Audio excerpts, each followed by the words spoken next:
This is a Radical Rant podcast.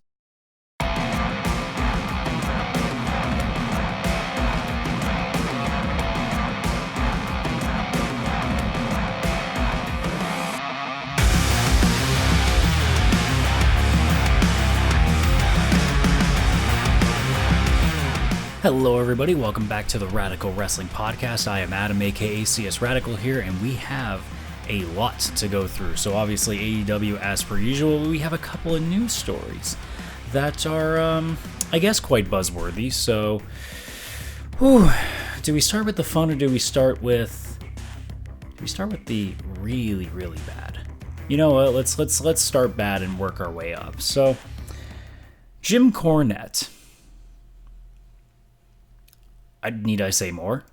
I mean, this is a guy that I've had tons of respect for, and really saddens me to see, honestly, just a guy refuse to change, to refuse to learn, to refuse, honestly, just to let something else be. I have listened to his podcast over the years, the Jim Cornette Experience, when he was on MLW, and such like that. And I like the guy, and then at the same time, I didn't like the guy because I thought he was a little too brash. At the same time, I thought he was a little too head in the sand when it came to issues that he didn't agree with, when it came to things in wrestling that he didn't agree with. And eventually it got to a point where I just wasn't listening to the shows anymore. I wasn't really paying attention to what he was saying nor doing, whether it was Twitter, whether it was his podcast, any of that. So when NWA was announced and I heard that he was announcing as a color commentator, I'm like, okay, that's really cool, and that's a great fit for him. And in the few shows that happened before I dropped NWA Power, everything was fine. Like, you know, it worked. And as much as I didn't like the show itself, I really did like the fact that, you know, you got a guy like Cornette here who brings back the old school feeling to what a wrestling show back in the day would have been.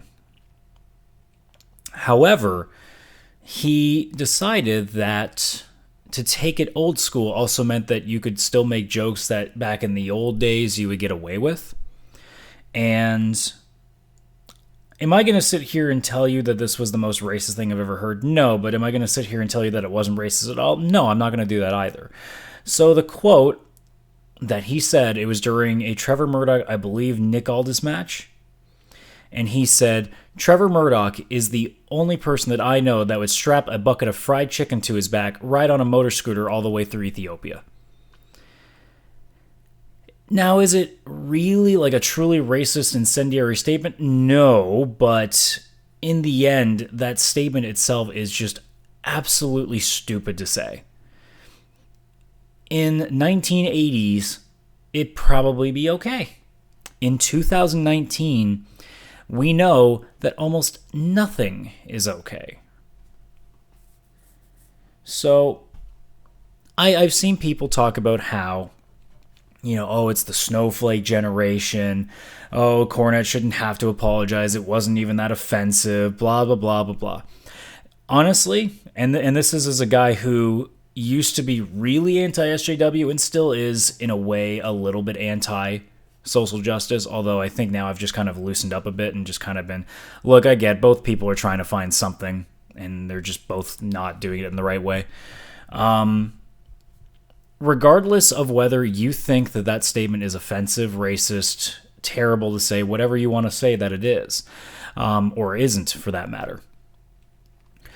If you believe that we are currently in the snowflake generation where everything is really sensitive, and you are a person that is employed in a company that is going to be viewed by several, if not hundreds of thousands, that you risk going to somebody that would get offended by these things as easily as people claim that people do. So knowing that, why would you make that comment in the first place? You know, it's one thing to spout out factual information that just flies in the face of what a social justice warrior would feel. That's one thing. But a statement that was meant to be, I guess, a joke, a statement that really didn't need to be there and only served to be something that would be taken very terribly by people who are apparently extremely sensitive, why would you even take that chance? It's the same with Don Cherry in the NHL. If anybody knows that story, he made a comment as well about, people not buying poppies and specifically being like, you people that come here and enjoy our milk and honey and stuff like that. You know better. You are on national television in the case of Don Cherry, and in the case of Jim Cornette with the NWA, you are on YouTube, which can be viewed by anyone and everyone. And you are deciding to take that platform and say something that you know is going to rile up those people. And if you are part of a company that is trying to get its footing and trying to get a television deal for that matter, you are not going to help anything. That comment is not going to boost a rating. That comment is not going to get anybody over. That comment doesn't serve to do anything positive. So it was a waste of a comment, and it was a stupid thing to say, knowing, because I know Jim Cornette is very aware of the sensitive culture out there, and he still makes a comment like that and thinks nothing's going to come of it. And I've heard in various responses to it that, he is saying like, I didn't mean to say it in the way that it was. It wasn't meant to be anything harsh. And it's like, I don't care. Honestly, I don't care. In this day and age now where we have become so aware of all these things, you should know better. You should know better. It's not like I'm going around anytime I talk about this podcast and saying something about black people or saying something about women that would be considered offensive. When I talk about, say, women's wrestling in AEW, for example, I'm not sitting there and saying that, it's bad wrestling because it's women wrestling. No, I'm saying it's bad women's wrestling because some of the women that are wrestling in that promotion are not very good. That's not the same thing. And the reason that I don't say these stupid things isn't even because I don't feel that way. It's because I also know what would I gain from saying something like that. If I actually went out and said, women shouldn't be wrestling in AEW, what does it do? Like, what does it really do? It might get the attention of some people that I don't want to associate with, but at the end of the day, that comment serves as to do nothing but segregate and divide people and offend people and piss people off. My job is not to make people upset. My job is to talk, is to have a conversation. And Cornette's job was to get talent over, was to get the product over. And all he does with a comment like that is make the product worse, is now put a stain on Trevor Murdoch now. So anytime somebody looks at that, they're going to think, that's the guy that Cornette put that stupid fucking line on. So all he's done to serve, as a guy who talks about what draws and what brings people to the dance, he certainly did nothing to help Trevor Murdoch, and he certainly did nothing to help NWA.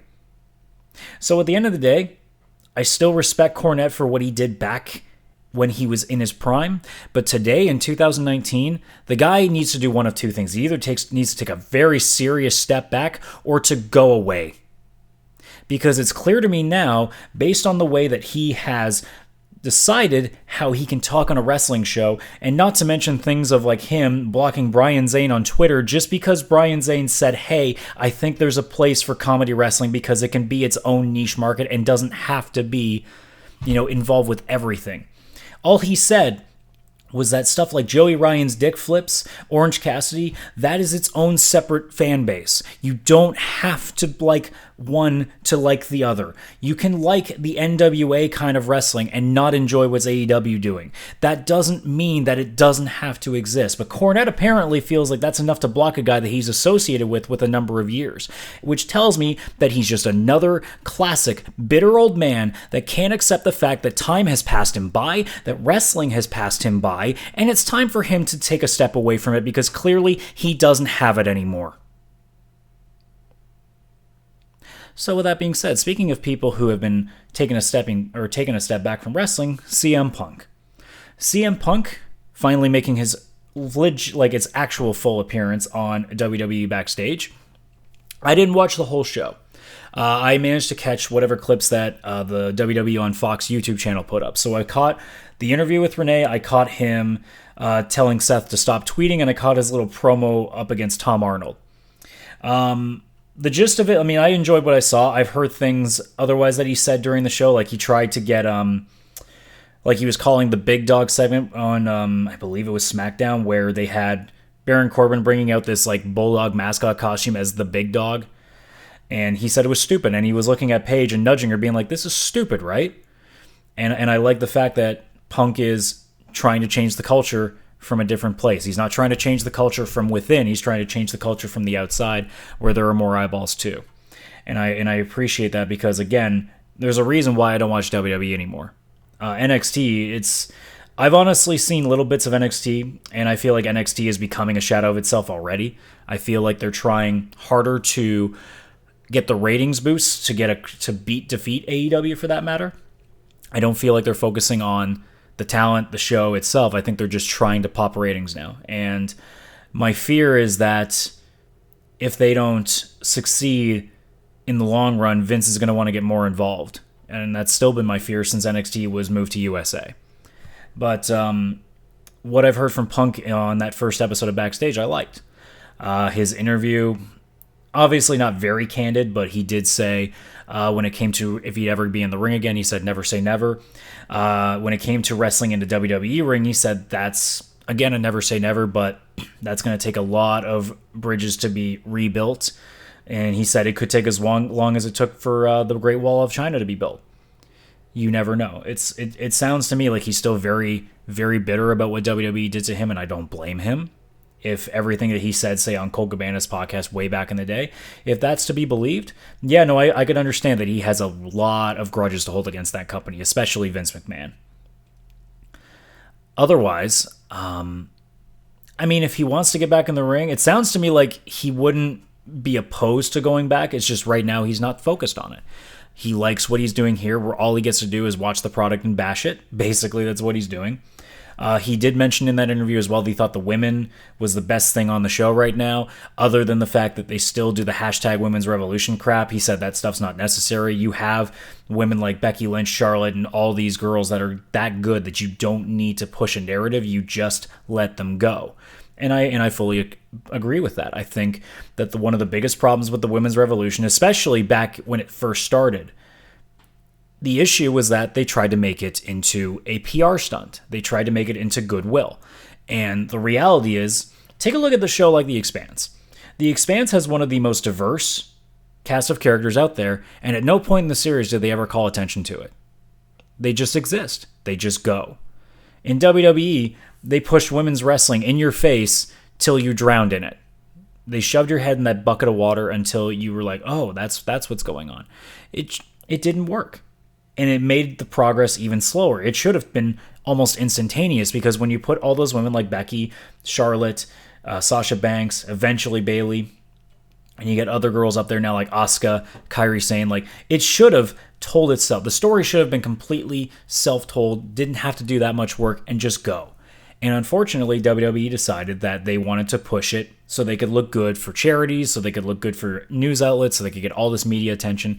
They're more worried about, again, popping a rating than they are about actually making wrestling great again.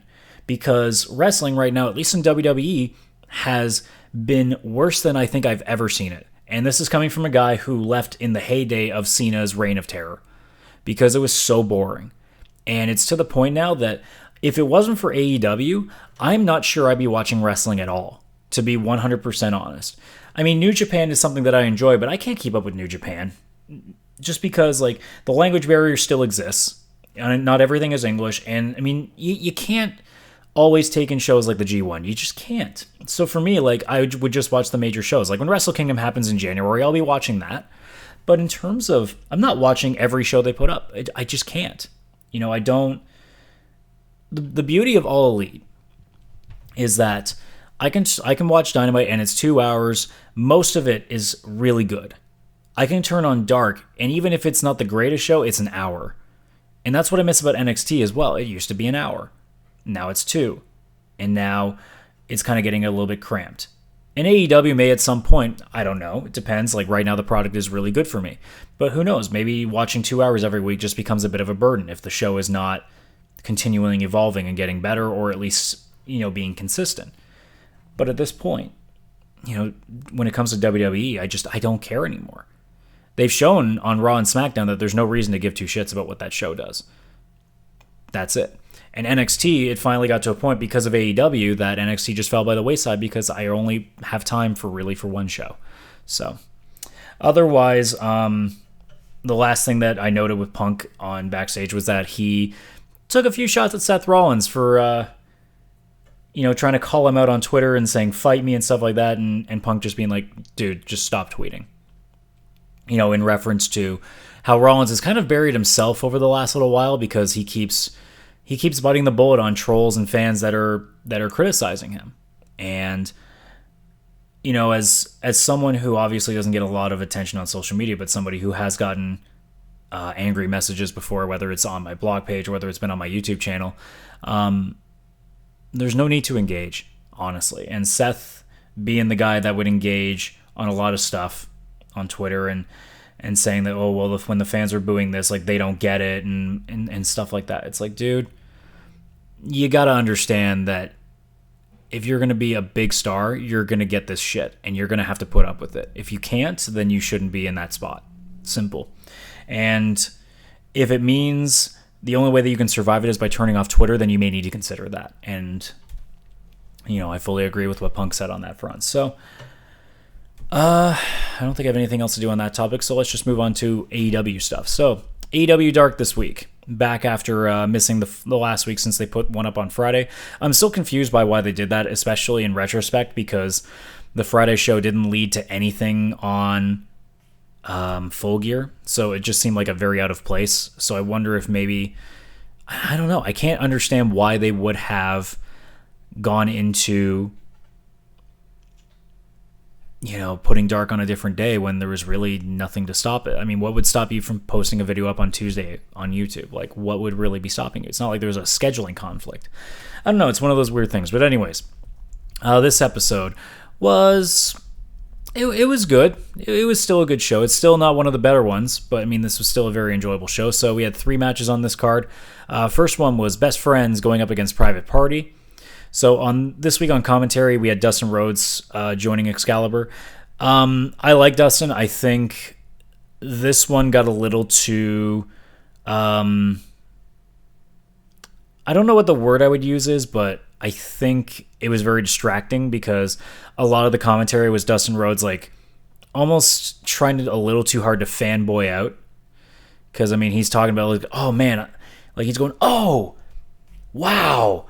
I wish I could do like stuff like that. It's just like, dude, like as a guy who has been in the business so long, I'm surprised that he wouldn't just be like, okay, I just need to put these guys over, not try to get too over the top and distract from it. No, he kind of made it a little bit difficult.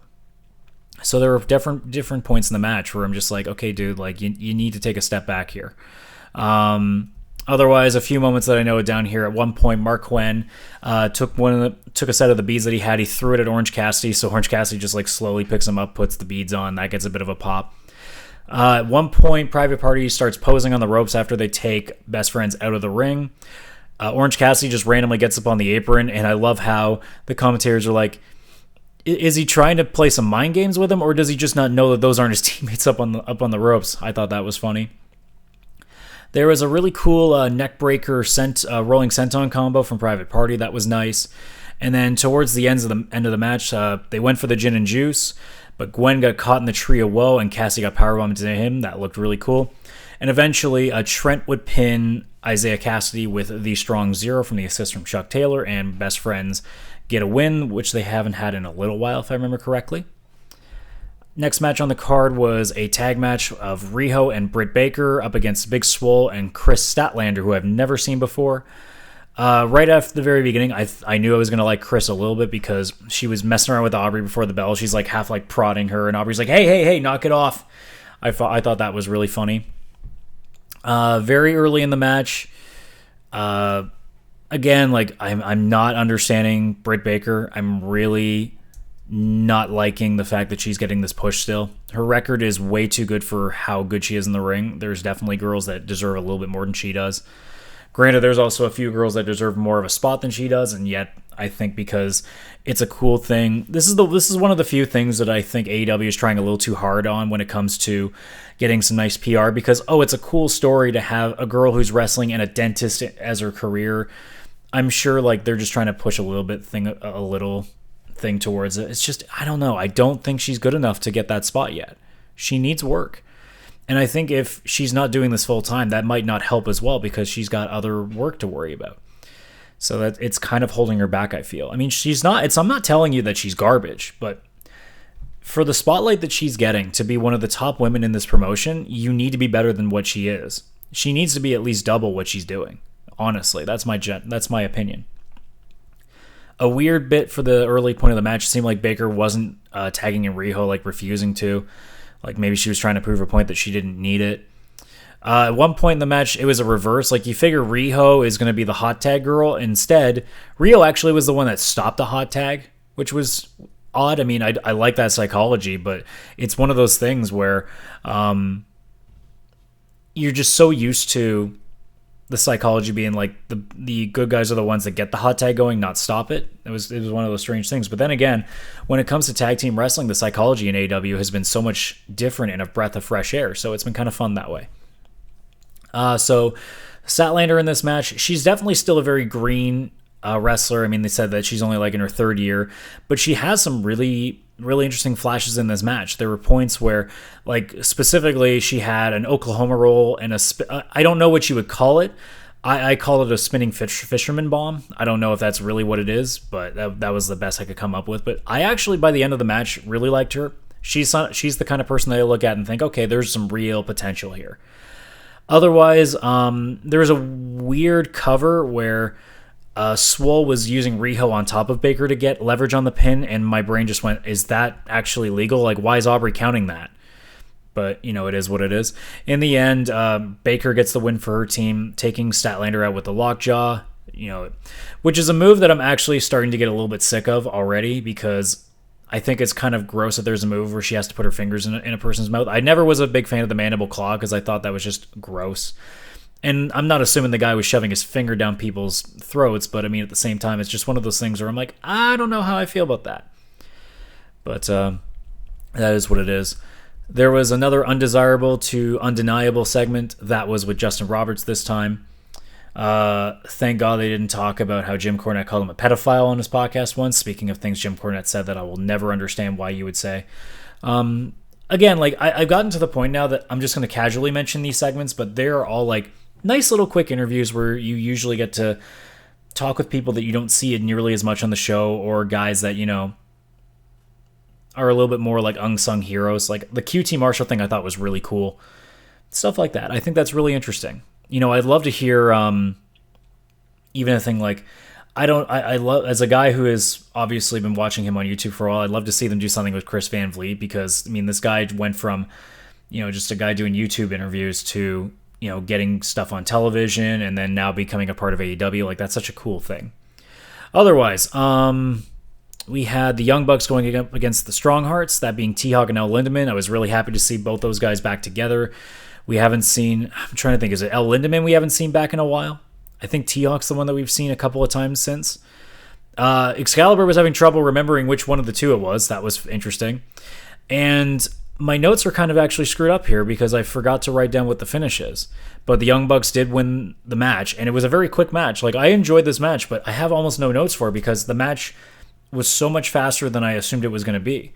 I expected, a 15-minute, and I think this thing was under 10. I think it was like maybe 8 or 9 minutes. There was a lot going on. I mean, there's nothing like that I can sit here and make a note of, because generally speaking now I've done this podcast enough that I'm not just going to, every time there's a suicide dive or like a big thing off the top rope, like I'm not going to note everything. It's going to start to get to a point where I talk about like some of the more interesting spots I see or the psychology things and things of that nature. But in this match, like, it's a Young Bucks Strong Hearts match. Like, do I need to explain this too much? I mean, you've seen both the teams at this point. You've got a pretty good idea on what these guys are doing. And, I mean, it's a Bucks match, too, so you don't really have to think of much. But otherwise, let's get to AEW Dynamite, which had quite possibly one of the best matches I've seen in a while and one that surprised the hell out of me. And, for a show that has now had a couple of months to really get its footing here, and I'm still sitting here enjoying every single show, which is fantastic and such a refreshing thing, because I was so worried in the very beginning that, I would like it to start and then eventually I'd slowly, start to lose a little bit of interest in it. And so far, as we have now been past one pay-per-view, not only have I not gone down on the product, I'm getting more and more impatient every week to watch, and I'm more impatient to see certain things happen. So let's get right to it. So the first match on the card, like I said, one that was fantastic. We had Phoenix going up against Nick Jackson of the Young Bucks, because Matt is injured and I don't believe is coming back till the following week. Nick has not wrestled a singles match in 1,627 days, which was, so that's like what, 4.5 years, I want to say?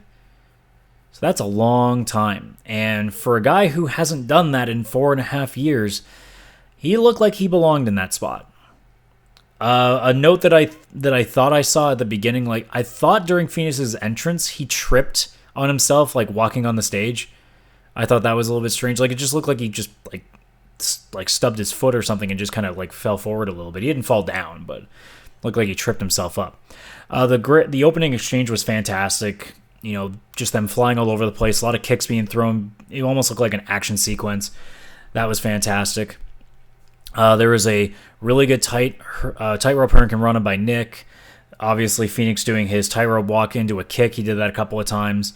This was all over the place. Like, I literally have just a note in here. It says both men just all over the place. The fans were going bananas throughout this match. Obviously, as an opening match, this is what you do to get the crowd going.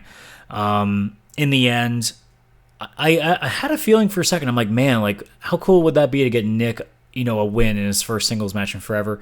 But it was not to be. Phoenix hits what I can only call a spinning muscle buster and gets the pinfall on Nick. Nick goes for the handshake. Phoenix just says, nah, fuck off, and just leaves the ring. So the Lucha Brothers continuing to show a bit of the heel side, which I think makes a lot of sense when you have somebody like Pentagon. Although I don't know if the fans will ever take to it, because the fans just fucking love these guys. Otherwise, next up here we had Hikaru Shida going up against Britt Baker. I assumed that this match was going to be whoever wins this is getting the next shot against Riho, so I figured Shida was going to get the win. I was right in this. Baker looked really rough in the early moments of this match, and again just shows that, I don't know, like this girl just, there's some polish that's needed. And I think, again, if it has to do with her not having a consistent wrestling schedule, that she's just not locked in ever, it doesn't seem like things are going very well for her. There were a lot of moments where I just watch her and be like, man, you're sloppy. What the hell? Why are you getting this spot if you're going to be this sloppy all the time? It's the same with Allie getting the time that she's had. I'm just like, why? Like, it's clearly not working. But at one point in the match, I'm not sure what happened. I never caught it. Baker seemed to be getting a bit of a cut in the nose. I don't know if maybe a shot got a little too close. Maybe she ran into something. I'm not sure what happened, but it wasn't like a very, very bad break. Like she might have like popped her nose a bit and like a little blood came out, but it wasn't terrible. Otherwise, few exchanges here and there. Shida finally got caught in the lockjaw, but she never really got a heavy lock to. I don't know if she actually ever got the hand on the jaw, but Shida did manage to escape by getting to the ropes.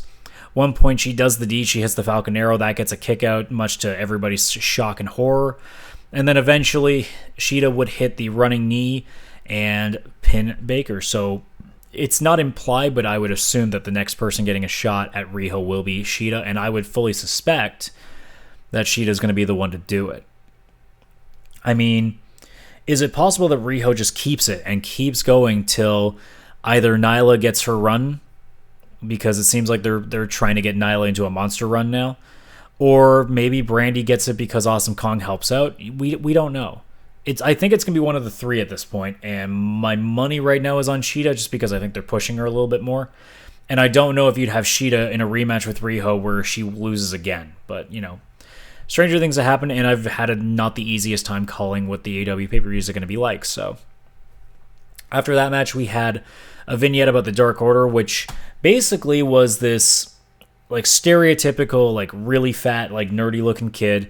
he gets bully stomp on his glasses, kind of break them, and he's sitting on the subway train, and this ad plays on the train, and it looks almost like a televangelist thing that is, kind of hacked in the Dark Order style.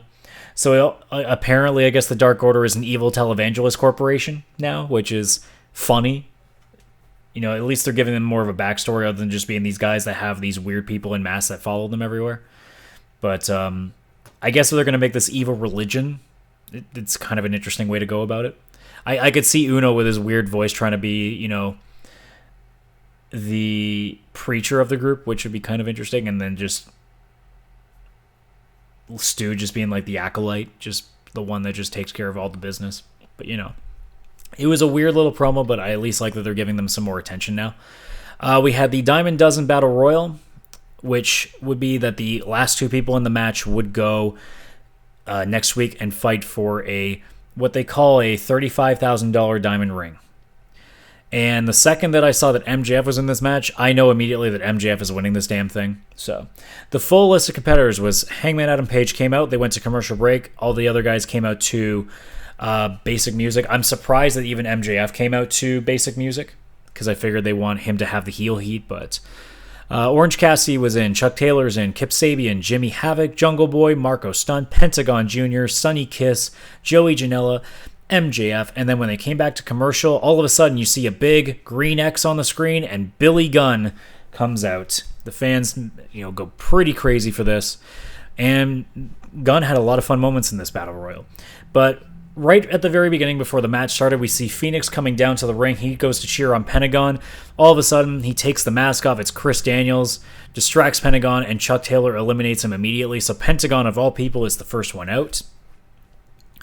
MJF ruins a lot of things in this match, so Gunn and Sonny Kiss were about to have like an ass moment, I guess is the best way of looking at it. Sonny Kiss was doing a little bit of twerking and Gunn was admiring. MJF ruined that. I believe he must have eliminated Kiss during this. Yeah, he did. And Gunn was like, what the fuck, man? Eventually he eliminates Havoc and Stunt. Havoc comes back in and starts staple gunning everybody, including Chuck Taylor in the balls. I was really disappointed that Chuck Taylor didn't do his normal like girly scream that he used to do in Chikara all the time. That was disappointing. Janela went to the top rope at one point. I don't know what he was going for, maybe the elbow drop, and Spears came out of nowhere and took out Janela with a chair that knocked him off the apron, and that was it. Orange Cassidy was finally going to do something against Billy Gunn. He does the couple of kicks. He goes to do the super kick, but MJF grabs him and throws Cassidy out. Gunn just stares at MJF and says, that's twice now, you son of a bitch. And he goes to throw MJF out, but Wardlock comes out and distracts him. So I thought MJF was just going to toss him out, but Page actually threw Billy Gunn out. That got a bit of a groan.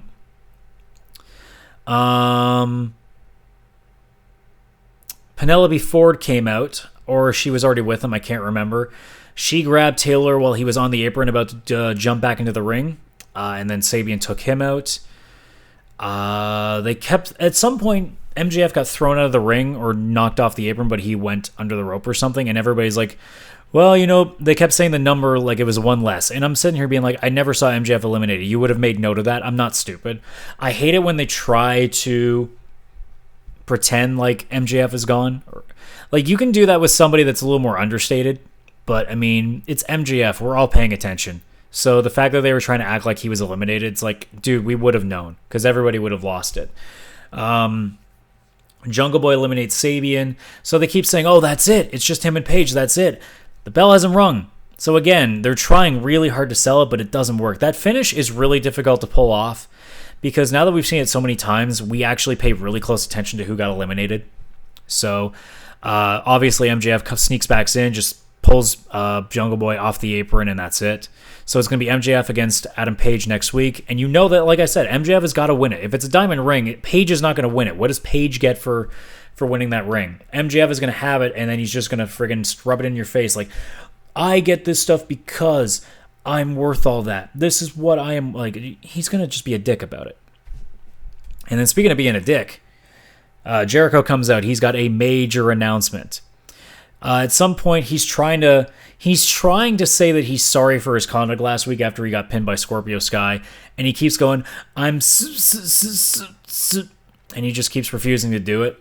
And finally, he turns the mic over to Hager, and Hager's like, he says he's sorry. And various times throughout the promo, Jericho would be like, hands the mic over to Hager, sorry, and then goes right back to talking. And that got a couple of laughs.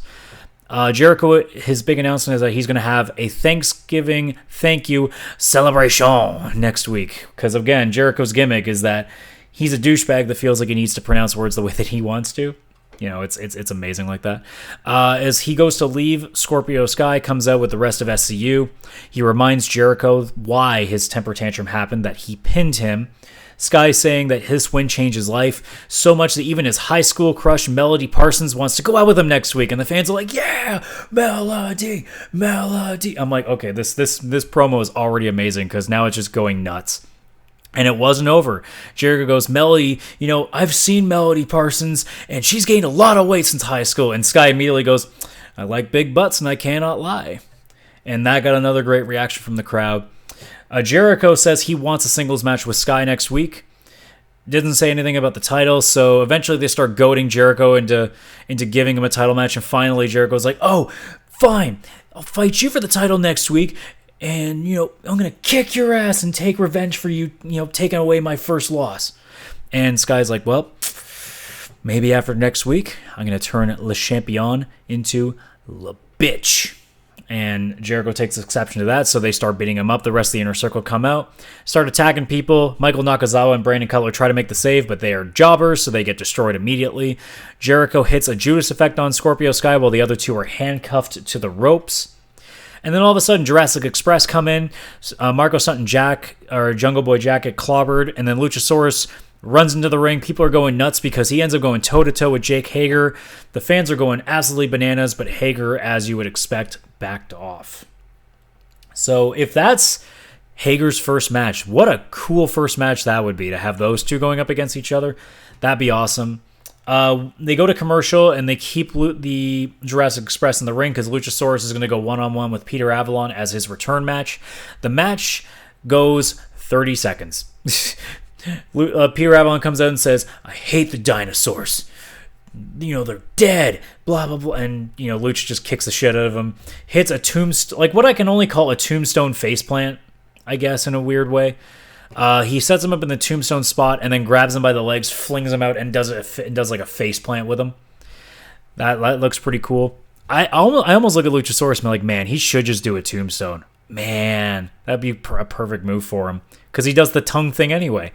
Otherwise, just a squash, just to be like, okay, Luchasaurus, you know, he can do singles damage. It's just to get him over, is be like, this guy's dangerous. Probably to set him up with Hager at some point. I don't know if it's going to be any time this year, if they're going to wait all the way to the pay-per-view. Not sure. Second last match on the card, we get Private Party going up against Santana and Ortiz. This match was dedicated to the late Matt Travis, who was killed tragically when a dump truck made an illegal U-turn while he was on his bike.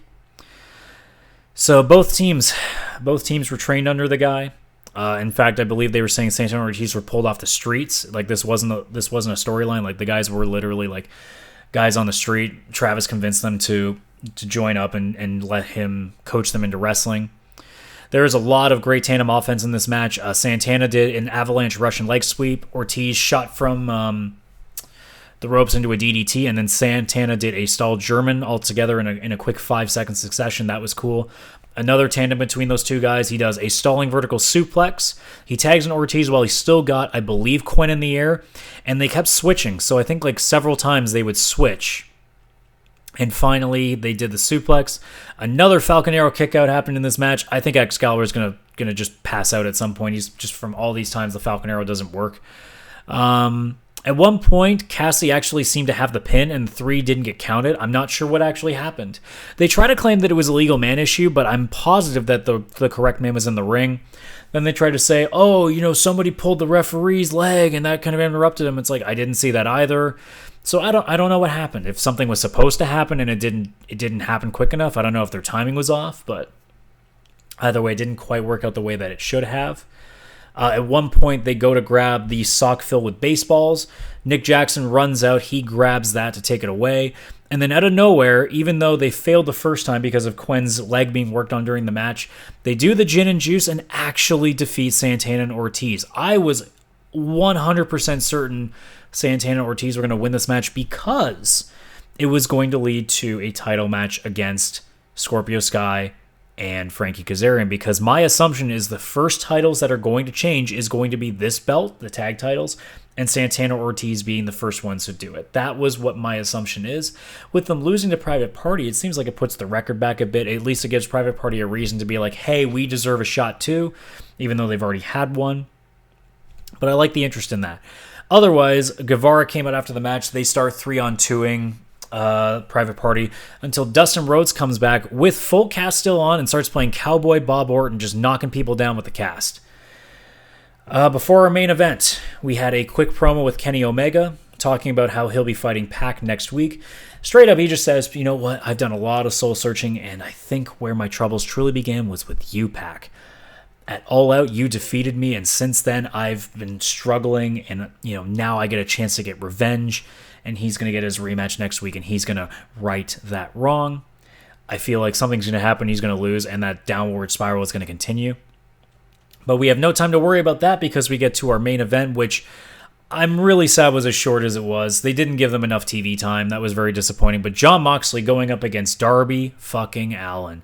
Darby coming out with a body bag. Apparently he came here on a crowd surf. He put himself in a body bag with the Mox labeling on it. They body surfed him, or crowd surfed him in the body bag. He comes out to the ring dragging that body bag with the skateboard in hand, and he immediately goes after Moxley outside the ring from the very start. He hits a crossbody at one point, but Moxley no-sells him, so he just shrugs him right off. That looked really cool. A lot of spots here and there. Darby was taking punch throughout most of this match. They're trying to get Moxley over as just an unbelievably dangerous guy. Darby goes to bring in the body bag. Moxley put him in the body bag, kicks him a bunch. I thought that he was going to try to paradigm shift DDT him in the body bag. I thought that would have been such a cool spot, but they didn't do that. Bryce eventually got him out of the bag, which I got a bit of a groan out of, actually, because I'm like, dude, all he did was put him in the body bag and kick him. That wasn't really that interesting. Cody did more with the body bag when they fought at Fyter Fest, so that was interesting to me. But at one point, Darby goes for the coffin drop. Moxley countered with a sleeper. He just manages to get out of it, but it doesn't take long before Darby and Moxley are up on the second rope, I believe, and out of nowhere, Moxley hooks his arms and hits an avalanche paradigm shift for the win. It looked fucking disgusting. That did not look like a good bump for Darby, but again, Darby seems to want to die every time he's in that ring, so it's not really that shocking. But otherwise, this was a very fun show. Like I said, both the opening and the main event, fantastic matches. Had a blast watching Moxley and Allin. Allin, again, showing that he's the guy that no matter what you hit him with, he's going to keep getting up. You have to legit put him down hard to get a win over him. And that's a great thing to advertise to a guy that you want to take seriously as a singles competitor, even though he's as heavy as I am. I think he's only 160, 170 pounds. So there's that. But like I said, the opening match, Nick Jackson Phoenix, definitely the best match on the card. I couldn't believe how much fun that match was. I thought, okay, it's going to be a bit of a spot fest, but they'll do a couple of cool things. No, man, that was an unreal match. I was all over the place with that. I loved every minute of it. The crowd loved every minute of it. They were going bananas the entire time. And if it means we're going to see more matches like this, and I would love to see the Bucks. I'd like to see all these tag teams have singles matches. I noted that, I think last week when Trent had a match with Pac. I'd love to see all these guys that are traditionally tag guys get a chance to have singles matches. I would love to see Pentagon on his own. Pentagon and Moxley would be an unreal match. That's where you get can you imagine those two in an unsanctioned match? Because if you remember Pentagon and Vampiro and Lucha Underground, how ridiculous that match is. You put him and Moxley together, wow, that would be crazy. But, a lot of teams like that. I'd like to see Santana and Ortiz going, Ortiz especially, just because of how insane he is. Put him with Chuck Taylor or Orange Cassidy, somebody that he can have fun with. Even the Private Party guys, I like to see what they can do on their own. And that's the beauty of what AEW is doing right now. They're taking chances. They're doing stuff you normally don't see. Whereas you're so used to the status quo of, if you're in a tag team, you're not going to be wrestling singles matches for a while. Obviously, in Nick's case, that's what it was. He hadn't wrestled in over 4 years. But, all in all, great show. Enjoyed the hell out of it. And once again, looking forward to next week. So that's going to do it for the Radical Wrestling Podcast. Thank you so much for watching or listening, depending on where you're getting this from. If you are here on YouTube, like the video, subscribe to the channel, share the video, and comment below. If you're listening to this on any audio service where you have the ability to rate the show, please do so. Give me minimum 4 stars. You know, I know Meltzer can't always give 5-star ratings. I know you can't give me any 6s, but, you know, at least if you can give me a 4-star, I'll take that happily.